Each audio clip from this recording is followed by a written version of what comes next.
If you don't have the text, it's in the chat box. We're starting a new savior, a new judge, a new shofet. This one famous for one particular aspect, Yiftah or Jeftach in English. And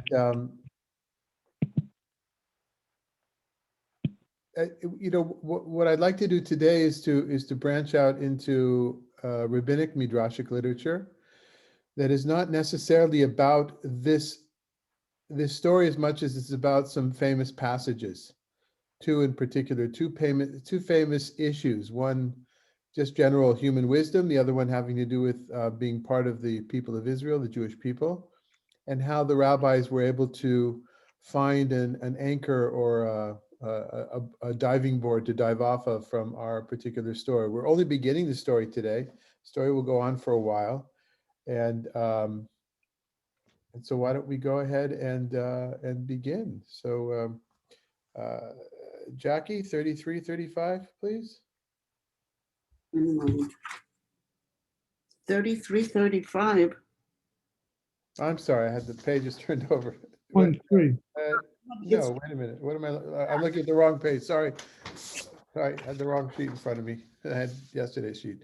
1 to 3, please. Go ahead. 11, 1 to 3.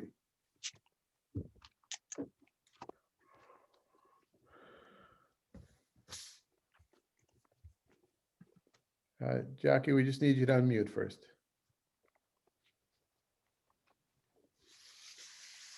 Okay. Yiftah, is that how you pronounce it? Or Yiftach, yeah. Yiftah, the Gerite, was an able warrior who was the son of a prostitute. Yiftah's father was Gilead, but Gilead also had sons by his wife.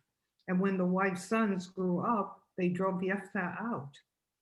They said to him, "You shall have no share in our father's property, for you are the son of an outsider." So Yiftah fled from his brothers and settled in the Tob country. Men of low character gathered about Yiftah and went out raiding with him. Okay, background of the story. We've got this character whose name is Yiftach, who is shunned by others. Does the story sound familiar from a biblical point of view? Anybody? The motif?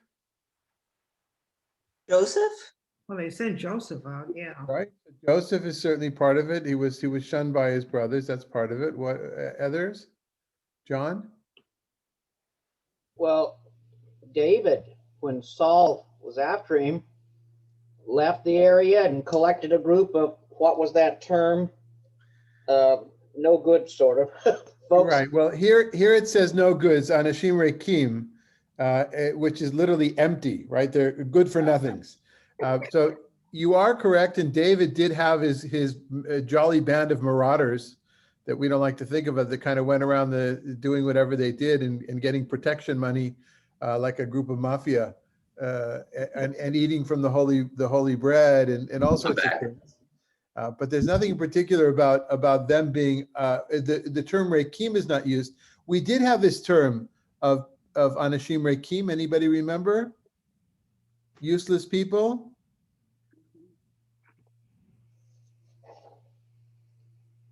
Useless people. That's us, useless people.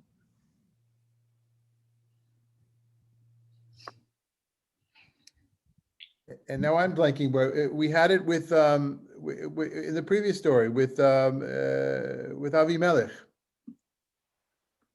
Avimelech also gathered around him some rekim, anashim rekim, if I remember correctly. So, and if you remember, Avimelech was also kind of shunned by, or on a different footing from his brothers, right? He killed the 70, who were the more proper brothers, perhaps, not concubines. There's a few words here that appear, the word legaresh, and sent them away, and vayivrach, and escaped. These two words, they appear in the Hagar and Sarah stories as well. There's two different versions of that. If you remember, there's kind of two stories, maybe separate traditions of the same story, maybe two separate episodes. Whatever it is, we have two different stories of of Sarah sending away Hagar. First Sarai, and then afterwards Sarah, sending away Hagar and Yishmael. And the same word is used there in one of the stories, and Sarah treated her badly, so Hagar escaped, she ran away, Tivrach. And in the other story, she actually is sent away. She's sent away, Ligaresh. And to me, that sounds like there's a number of things. You mentioned already Joseph, but in the cases in which the person who's sent away comes back with a vengeance, the ones that I kind of listed besides Hagar fleeing from Sarah were Yaakov from Esav, right? The same thing. There had to be sent away, had to escape for his life. David from Shaul, as you mentioned. Yotam from Avimelech. We had that just a few chapters ago. And finally, Yerovam from Shlomo, from Solomon. Jeroboam from Solomon, which is a story most of us haven't done together. So just know that it's out there. There's a motif of the one who's going to be needed is sent away. And as we'll see, they're going to come back and try to get him back. Another parallel here is that he's called, first of all, what's his name? Yiftah. The root of Yiftah is patach, pei tav chet, and that has to do with open up. So perhaps it comes, we don't know, it's a shortened, very possible, shortened theophoric name like Yiftach El, that God opened. And I think that most people would probably say opened a womb, right? After a woman is not given birth, then God opened her womb. So Yiftach El. There's a name, Petachia, also theophoric name. God has opened. Of course, we could go in other places, to other directions. What may God have opened in one's life? But it seems to be, it seems to me that perhaps there's a hint here towards an opening, right? There's the Israelites are in trouble, and here God brings about an opening for salvation. And we'll just emphasize the opening here and not necessarily the absolute salvation. And of course, how is he described here in the fourth and fifth words? Gibor Chayil, which in the English here of the JPS translation is an able warrior, Gibor Chayil. Some might say it has more to do with nobility. He was very noble in how he carried himself, not necessarily in battle. I would say probably it does have to do with battle, because that hints towards what's going to happen in this story. So on one hand, he's a Gibor Chayil, and then the next line is, the next phrase is V'hu ben Isha Zonah. You know that the Vav is often and, but sometimes it's but. I would say it's but. He was a able warrior, but he was also the son of a prostitute. In other words, there's a problem with his presentation, and that's very similar to how Naaman, the general of Aram, is presented in 2 Kings chapter 5. He's presented as a great warrior, yet he was filled with tzaraat. His skin was scaly, and that's the beginning of the story. So potential, but a problem, and that's how he enters the stage here. Anisha Zonah, he's the daughter of, here it says prostitute. Zonah can also mean just perhaps people would say a loose woman, not necessarily a professional prostitute. Some people use the translation harlot. I'm never really sure how harlot is different or more sensitive than prostitute. But it's interesting that the Aramaic translations, the ones that were written to be for the people themselves who didn't understand Hebrew already in the beginning of the end of the first millennium BCE and the beginning of the first millennium CE, some of the translations have here that she's a pundakait. She's an innkeeper, just like the translation for Rachav in the book of Joshua. She's an innkeeper. Now, it happens to be that innkeepers inns were also brothels, right? So there's a little bit of overlapping, but that idea that she's an innkeeper comes from the rabbinic understanding that zonah, in the case of Rachav, and possibly here in a passage that I don't know, zonah is not from the word znut, from zana, from promiscuity or from adultery, but it comes from the word mazon, which is food, that the one who puts food on your table. Okay. Is he characterized as lower class because his mother wasn't at least a concubine? Would he have been classed as a better class citizen? Well, maybe even worse. Yeah, maybe worse than that. We remember that Avimelech was the son of a concubine, right? And he was off. He was set aside. We tell from the story he was set aside. So this is maybe even a rung lower, all depending on how we understand the word zonah here. And he also you have to gather that he's hanging out with unsavory characters as well. Although that comes afterwards, though, Jackie, in all fairness to Yiftah, he's first presented, and the first thing that happens about him that we know about himself and his space in the world is that he's thrown out. And why do they throw him out? Not because he's illegitimate per se, right? What's the reason they give? Because he's a child of an outsider. And they don't want to share property with him. Exactly. And that's how we know it. It's really an issue of financial loss. Some people would say, what's the case? Oh, in the book of Ruth, in Megillat Ruth, you know that they come up with this kind of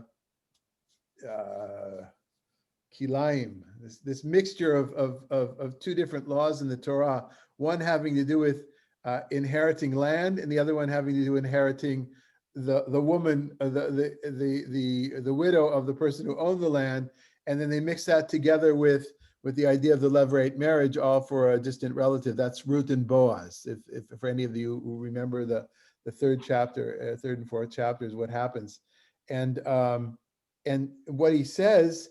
Boaz says, well, the people say there's somebody who's closer than Boaz. There's a redeemer in the family who's a closer relative, and in the end, that closer relative says, no, I don't want it, because that would have threatened. If he has 3 sons and he takes on another son, then each of his sons get that much less, right? A third less, whatever it comes out to mathematically.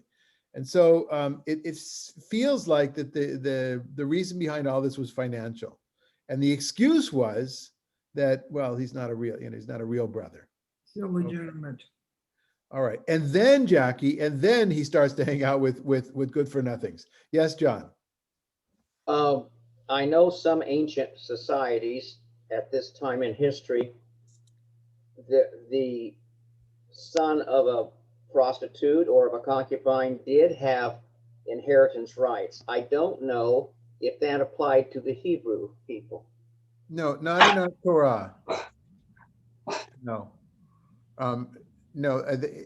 Well, not concubine, but there's a difference between a zonah and a concubine. If it was just if it was a harlot or a prostitute, then there's no legal status as far as I know. Although that's in the books. Although there's the interesting case of Genesis 38, where Judah thinks he's going to a prostitute.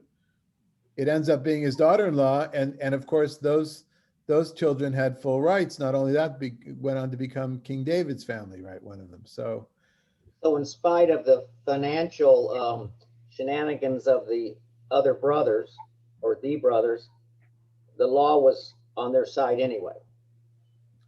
No, we can't talk that. John, I wouldn't use the law was on their side. There's so many different laws at different times in the ancient Near East. There's not one size fits all. For instance, just think of that many of the tribes, they're sons of concubines. Mm-hmm. If you look at it in that particular light, and they have full inheritance. So it all depends on the situation, right? Yeah. But in this case, she is not actually a concubine, has certain rights because I don't know legal rights, but the prostitute does not, because she's out of wedlock. Well, concubine may also be out of wedlock proper. So it's a different degree, but we don't really know exactly what's meant by zonah here. That's kind of the bottom line.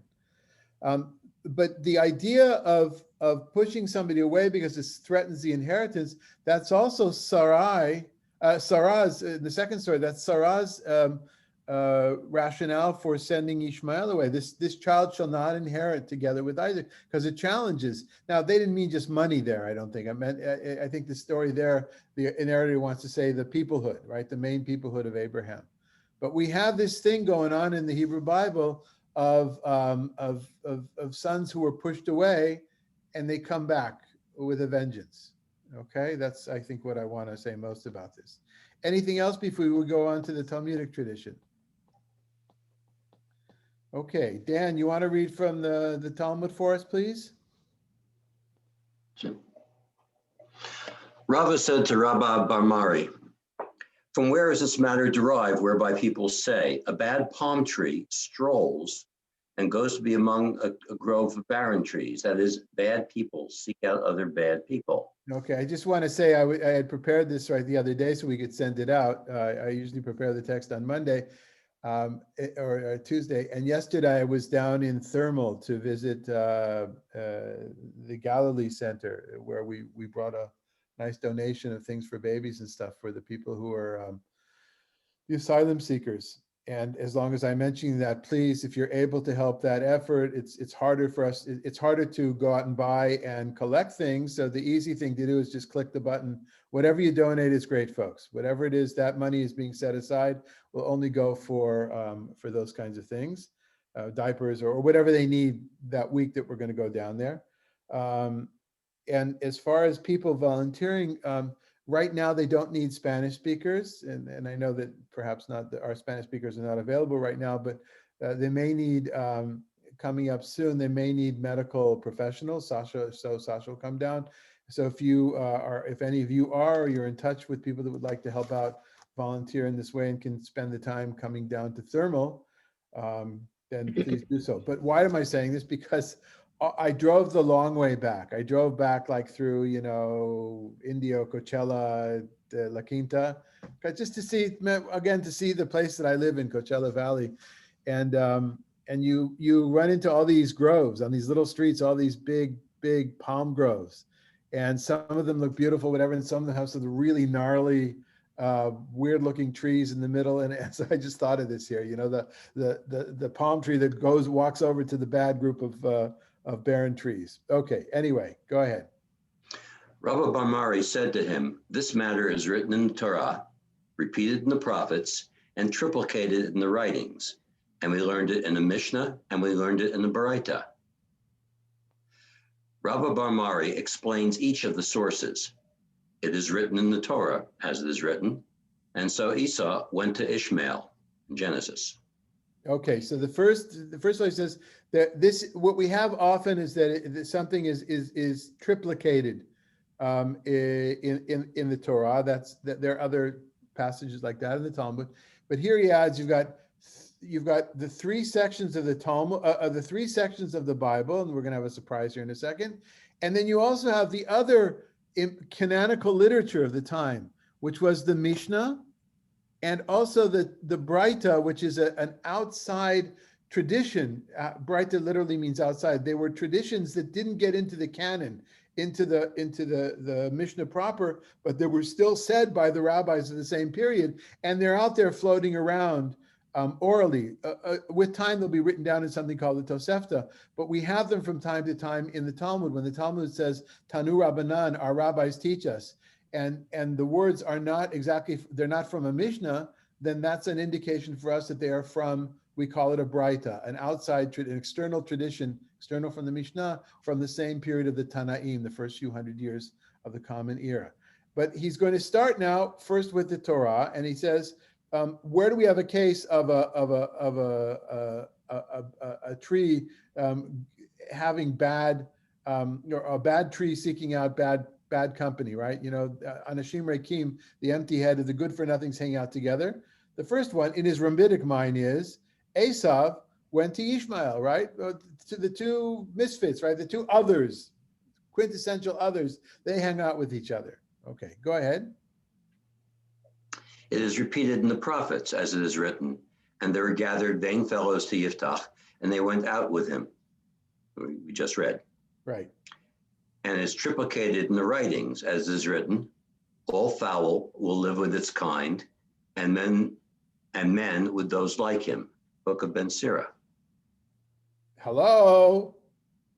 Since when is that in our writings? Ben Sirah, if you grew up Catholic, well, that's part of the Bible. That's in that in between section, right? Right, sister? But if you grew up in Alexandria, Egypt, 2,200 years ago, 2,000 years ago, yeah, it was in your Septuagint, it was in your Greek Bible. But Ben Sirah is this kind of really special case that of a book that seemed to have been considered by some in the time of the rabbis, right? By some to be in the canon, by others not. The fact is, it's not in our canon. It's not in the canon of the rabbi, the rabbinic canon of the land of Israel. And I think I mentioned this before. And we don't have in our Jewish history, there were no synods where the bishops came together to decide which books were in and which books were out. That's something from the church history. It was projected upon Jewish history by some 19th century Jewish historians, but that's not accepted as history today. They kind of projected it on Jamnia, the Council of Yavne. Well, while there was a community of rabbis in Yavne, and there is a particular story about something like this, there's no minutes from that meeting, and we don't know that meeting ever happened. So what's clear though is that, and this is just a side point, Ben Sirah was Ktuvim, was part of the writings, the third part of the Hebrew Bible, according to, at least according to Rabbi Barmari. Okay. All right. So we did the first three parts, and look at the wisdom saying all fowl will live with its kind, all men with those like them. I mean, we probably find those kinds of sayings all over the world, right, in wisdom literature. But then there's two more layers that he wants to talk about, the Mishnah and then the Braita. Go ahead. We learned it in the Mishnah in Kelim.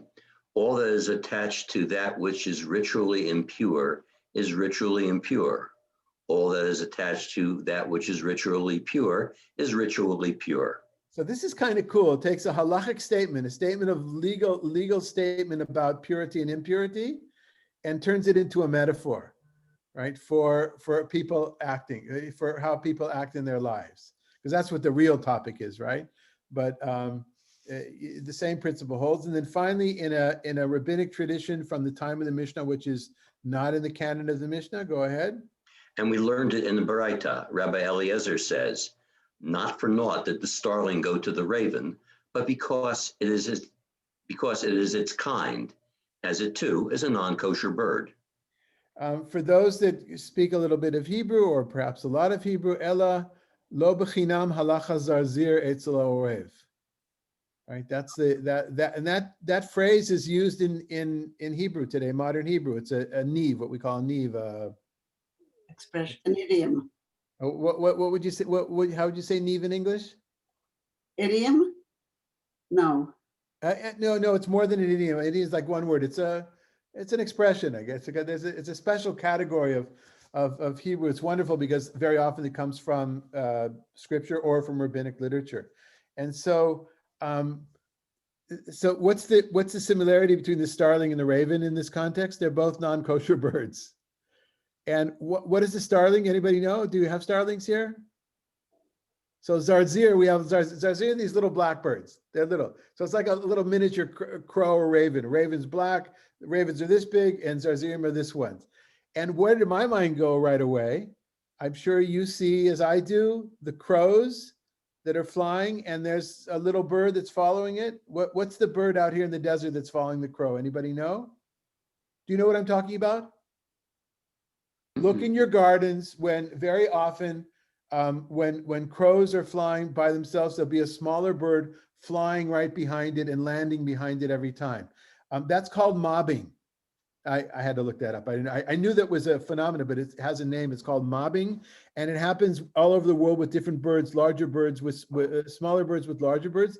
I originally thought it was like they're flying in the wake of the larger bird, like we used to try to get behind when we were on our bikes when we were kids. We used to try to get behind a truck, you know. So we kind of, I don't know if it really worked. It didn't work, but we felt we were being pulled in like for the vacuum. So, but apparently it has a lot to do. It happens in different places. It has to do with that. It has to do with being protected by if you fly around behind a larger bird.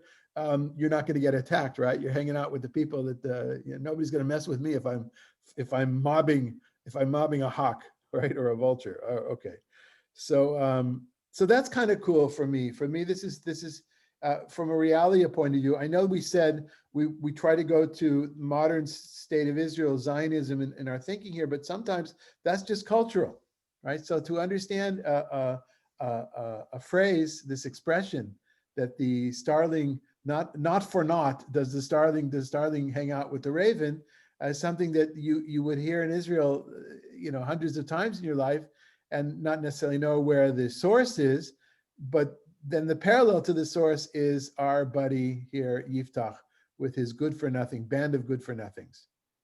Okay, comments or questions?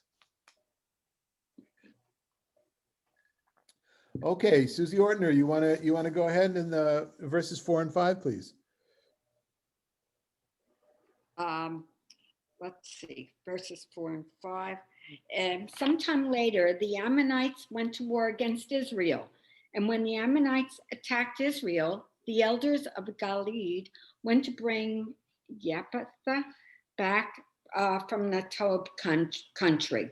Okay, so the Ammonites, they live on the other side of the river, but Gilad, or many of you are saying Gilead, or in Hebrew Gilad, is that territory is on the other side of the river, in Transjordan, on the eastern side, east of the Jordan River. What is today Jordan, the kingdom of Jordan, and so Gilad is a region, but it's also in this story, it's a guy's name, and that's kind of it's kind of we understand that he represents his area.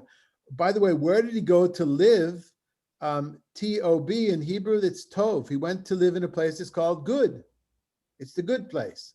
I don't know what we can make of it, if anything yet. I haven't figured anything out, but I'm open for that. But he finds refuge in the good place to hang out with his merry band of marauders, and then they come to get him. They come to tell him, we have a problem. So the Ziknei Gilad here are the elders. Does that mean it's his own people? In other words, the brothers that sent him away, or does that mean it's just the elders of the land? It's unclear, and I think it's purposely unclear here. All right. Why don't you read another section, please? They said to Yiftah, "Come be our chief, so that we can fight the Ammonites." Yiftah replied to the elders of Gilead. I'm still not saying it right. Just say Gilad. Gilead, you are the very people who rejected me and drove me out of my father's house. How can you come to me now when you are in trouble? Which is a form of sarcasm that we all cherish dearly, don't we? Right? Oh, so now you need me. That's Wasn't it just a few years ago, a few days ago that what's changed? Oh, you've got a foreign army breathing down your neck. Suffer a little bit. You know, we can read into it all we like here, but they ask him to come back to be. Here it says in English, our chief. In Hebrew, the word is katzin, lekatzin. Now, katzin in modern Hebrew is an officer, as opposed to a enlisted person in the army. So an officer or a non-commissioned, but so a katzin. But in this context, it means maybe general, maybe head of the campaign, but it doesn't mean ultimate leader yet. We'll see in a second what happens. But before we go on, those same words that were used above, the same word, v'tigrashuni, right? And you sent me away. Right. Okay. So let's see. Claire, Sister Claire, why don't you read for us 6 and 7? Oh, no, I'm sorry, we just did that. 8 and 9, right? Yeah, 8 and 9, we just did that. Yeah, Okay. go ahead. The elders of Gilad said to Jephthah, Honestly, we have now turned back to you. If you come with us and fight the Ammonites, you shall be our commander over all the inhabitants of Gilad. Yiftah said to the elders of Gilad, very well, if you bring me back to fight the Ammonites and the Lord delivers them to me, I am to be your commander. Okay, so they went from, what do they call him first in English? They said chief to commander. So the word goes from katzin, which means a number of different things in biblical Hebrew, but it's not the same as rosh. The next word is rosh, and that means head. And what happens is that he uses his bargaining power. So, oh, now you need me? Okay, I'll come back, but I'm not going to be a colonel in charge of this campaign. I'm going to be the general, okay, or the commander of your entire army. On one hand, he does that. On the other hand, he says, well, yes, I will be, and then he adds a caveat at the end: if you bring me back to fight the Ammonites on one hand, and the Lord delivers them to me, then I'll be your commander. He didn't have to do that. He could have been their commander no matter what happened. He had them right where he wanted them from a bargaining point of view, and yet he conditions it upon this sign from God. Any thoughts about that? Any associations? Isn't it like with the bush, like that whole poem with the bush a couple chapters back? Right, with Avimelech, it was Avimelech it was Yerubal. The bush is Yotam, right? The son who escapes. And yes, it's the same thing. It may be like the thorns ruling over, but before that, Yerubal, Gideon, was constantly looking for signs from God, constantly wanting God constantly wanting God's approval, and that seems to be in the air here as well. So that's backwards. How about forwards? I know none of you have read ahead today, but some of you know what's going to happen in this story. Okay, so good. Susie, Spicer, don't read ahead. Just, I'm telling you now, bookmark the place. This may be a form of foreshadowing as well, okay? I know that was terribly unfair, and I know you're already reading ahead. I know, I can see down below, I can see you're flicking it on the. Isn't he protecting himself? He's trying to get the Lord on his side before he even takes the job. Yeah, he is showing belief, sure, but he's involving God, whereas the Ammonites, they didn't say, why don't you come and lead us in prayer, right? They went straight to the business of war. Okay. Yeah, to me, it also shows it's a way to boost his character, because they said he was with a bunch of good for nothings, but he's showing that he has a relationship with God. Right. He's rising to the occasion. He's fulfilling his potential. If only we give him a chance, right? Okay. All right. The story of America, of humanity. It's all about redemption. Okay. So, Trudy, why don't you go ahead and read the next section? There aren't any numbers, so I'll just continue. Right. It's 10, 11. Sorry. Yeah. Okay. And the elders of Gilad answered Yiftah, the Lord himself shall be witness between us, and we will do just as you have said. And Yiftah went to the elders of Gilad, and the people made him their commander in chief. And Yiftah repeated all these terms before the Lord at Mizpah. Okay, so interesting here, they made him both of those titles. So you could understand for this that perhaps they're just parallel, they're just synonyms, Katzin and Rosh. Or, I don't know, maybe it shows, well, for some he was the Katzin, for others he was the Rosh, maybe not everybody except, they knew they needed him now, but there's a lot of question marks about what's going to be in the future. Is he going to continue to lead the people in a larger way? One way or another, this is all done, this arrangement, this treaty, so to speak, this agreement is done before God. Bifnei Adonai b'mitzpah. Now, mitzpah is it means a lookout point, from the word tzadi pei hey safa, which means to scout or to see. So, for instance, Mount Scopus is called Mount Scopus. It's Har HaTzofim, Scopus, right? Because you can see from that mountain the Temple Mount below. The scouts in Israel are called the Tzofim. So Mitzpeh, you've got a lot of places around Israel, modern day Israel, like Mitzpeh Yericho. You've got a little settlement on the hills above Jericho looking down, or I don't know, Mitzpeh, I don't know. There's a lot of others. Overlook? What's that? An overlook. It's an overlook or a place. In this case, it could be perhaps maybe hinting at something to come. Mitzpeh, they're looking ahead to see what's going to happen. And I've saved, I didn't want to get into the war yet because then it would have been too much to bite off. So I brought something, this idea about somebody who has been shunned, who's part of the people, but has been pushed away, and about coming back. So if I said in rabbinic tradition, I wanted to show today one thing having to do with language, this wisdom saying that isn't particular to Israel, that the bad people always find each other. The good for nothings always seem to find the same bar to hang out at, wherever, whoever said that in American society or in French society, I don't know. I just made it up, but I'm sure somebody said it. So there's the human wisdom side of it. Now comes the responsibility to the people of Israel, let's say, or to one's nation side of it. Okay, unless there's any more questions or comments. Remark on this man's character. I think in spite of everything that happened to him with his brothers, he retains a good quality of and above the fray, so to speak. Right. So it seems, at least.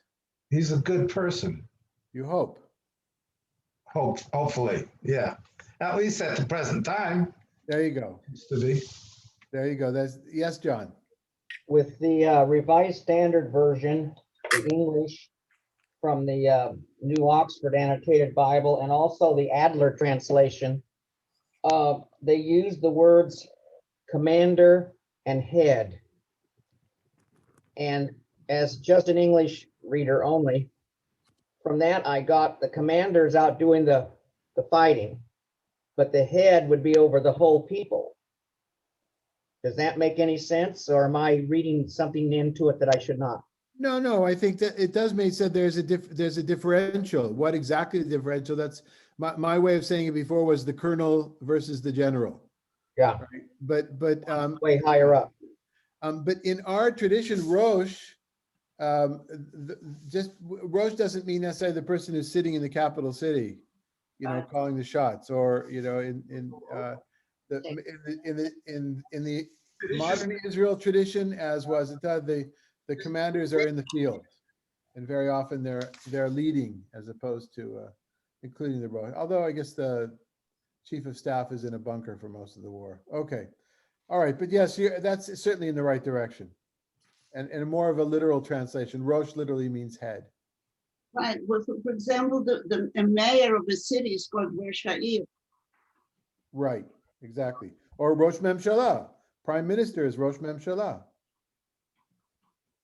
Right. Okay. Good. So let's do Midrash Esther Rabbah. This is a collection of Midrashic traditions on the book of Esther. David, you want to read for us? Unmute, and I turned down my radio. Otherwise, you're going to get one enough. Okay, and let the maiden who pleases your majesty be queen instead of Vashti. The proposal pleased the king, and he acted upon it. Esther 2:4. Who is suitable for this thing? Mordecai. In the fortress Shushan lived a Jew by the name of Mordecai, and similarly, God looked upon the Israelites, and God took notice of them. Who was suitable for this thing? Moses. And Moses was a shepherd, Exodus 3:1. And similarly, Samuel then said to the men of Israel, all of you go home, 1 Samuel. Who is suitable for this thing? Saul. As it is said, there was a man of Benjamin whose name was Kish. And similarly, when Saul and all Israel heard these words of the Philistine, they were dismayed and terror stricken. Who is suitable for this thing? David. David was the son of a certain Ephrathite of Bethlehem in Judah.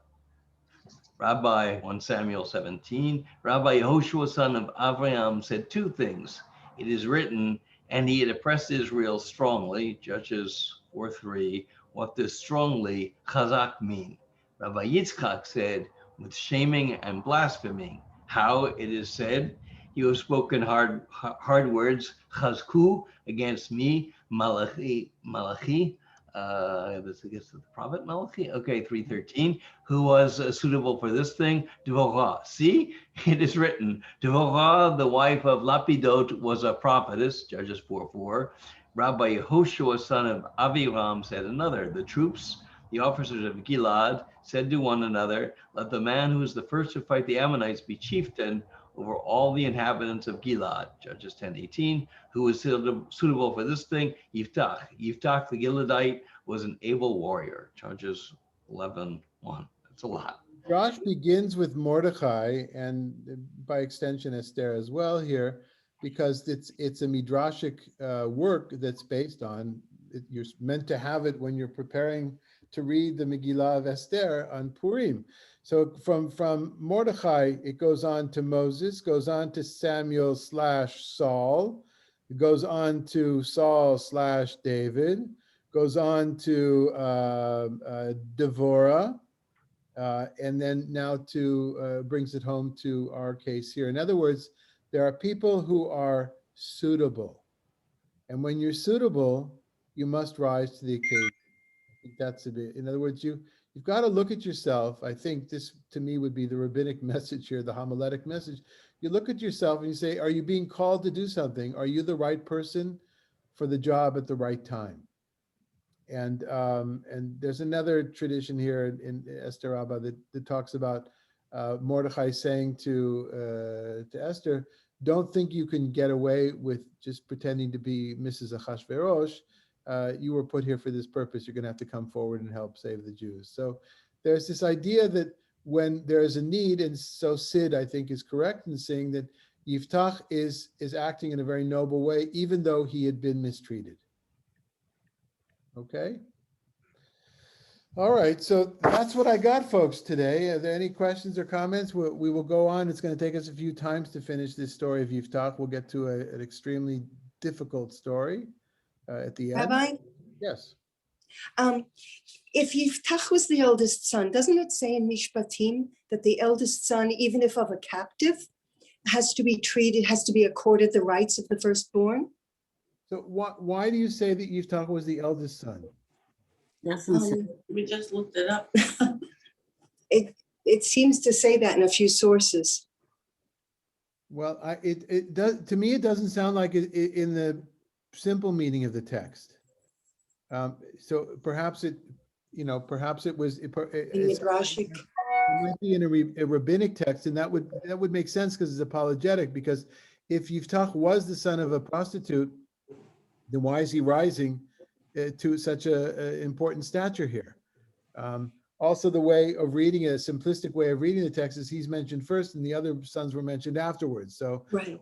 I could see why but that sounds to me like midrashic embellishment, and I don't mean embellishment in a negative sense at all here, of rabbinic or pre-rabbinic embellishment of the story. But from the simple meaning of the text, just one of many. Okay. Okay. Thank you. So the question you ask needs to go to the people who say that he was the firstborn. Yes. Right? Yes. Okay, good. I just. Thank you. That's great. Thanks. Yeah, the good old days when people would sit around with a text in their hand, with a book or a page. And before people started to Google stuff, and then when people started, I mean, people have been Googling things in class now for quite a while. Then it's a different dynamic. Yeah, it's more challenging. It's good. Keep you on your toes. Okay. Anything else? What else we got, folks? Yes. Gail.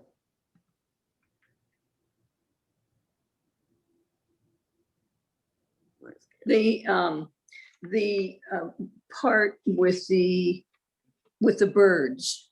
Do you think that's where the saying "birds of a feather flock together" came from? I don't know that it comes from that, but I think there are certain things in humanity which seem to be universal. And Mhm. I think because birds do flock together, we see birds together, and we see birds probably more often than most animals because they're so plentiful in the sky and they're not. So I'm guessing that moved ancient humanity to say the same kinds of things. Yeah, like bad people kind of congregating together. Yeah, That would be birds of a feather. right. But that's an interesting question, and my guess is somebody has written, if not a PhD dissertation on that, at least a paper. The history of phrases. I love that kind of stuff. Yeah. Yes. Yeah, I wanted to give Yiftach a little bit more credit. I think to be a good son, to be a good person when you're raised by good people all the time is good. But if you're a good person after being shunned and set off to go to the bad people, and you're still a good person, that puts you above. Great. Thank you. Richard. I'd like to point out to Gail that fish of a school together.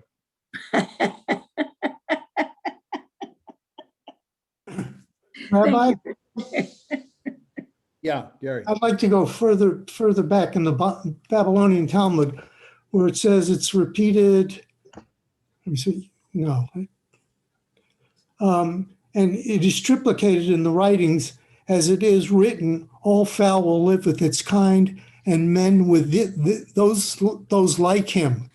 That's not a very diverse perspective of the world. Yeah. Are you saying perhaps it's even cynical? No, I'm not being cynical. I mean, it bothers me. I understand why it's there, and I understand how it happens. It still bothers me. Okay. Right. And that's on the background of where we live here in Coachella Yeah. Valley, where there are gated communities and such. Yeah. Yeah. Interesting. Rabbi, Yes.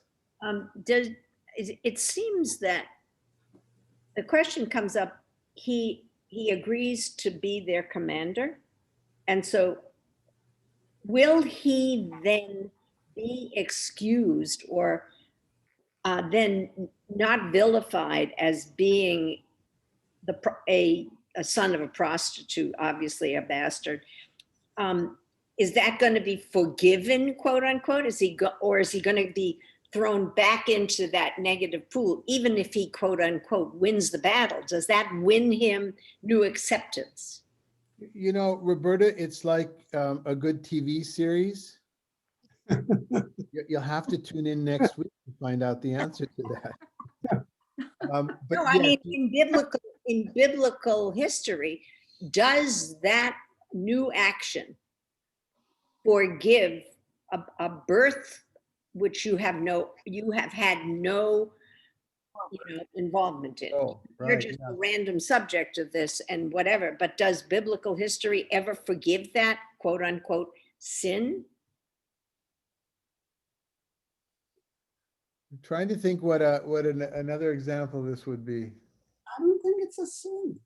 No, he's not, but he's It's not a sin, but it's a blemish. He's It's a tarred blemish. and feathered by that. It's a blemish on his record. I don't know, but let's keep that as an open answer, certainly as far as to ask the question at the end of this story, whether this had anything to do with it. As you can guess, I will argue that it does. John, do you wanted to say something?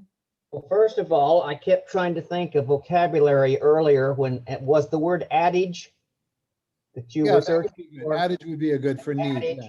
Need And I found when I lived 17 and a half years with Robert, my husband, before he died, for every adage I knew in English, he had one in Spanish that said the same thing. Now, that's not because someone translated all of them. Human existence brought wisdom up, and people found a cute way of saying it to help you remember it. He always had a match. So I don't think it's just one culture that has these and then the rest have to copy them. So our study today is in honor of him, honor of his memory. Isn't Yiftah becomes a hero, as far as I remember from years ago, and isn't it like somebody who came from a humble beginning, all of a sudden shines? Right, and yeah, so that seems to be at least a possibility here. Other stories as well that we brought them up today, but we'll have to wait to see exactly how biblical history records this fellow. Okay. Okay. You're trying to seduce me into giving the. I'm not going to happen. And oy vavoy, don't read ahead, people. You gotta tune in. You have to Don't read tune in. ahead. You have to come back next week. Okay, everyone. So thanks for being here.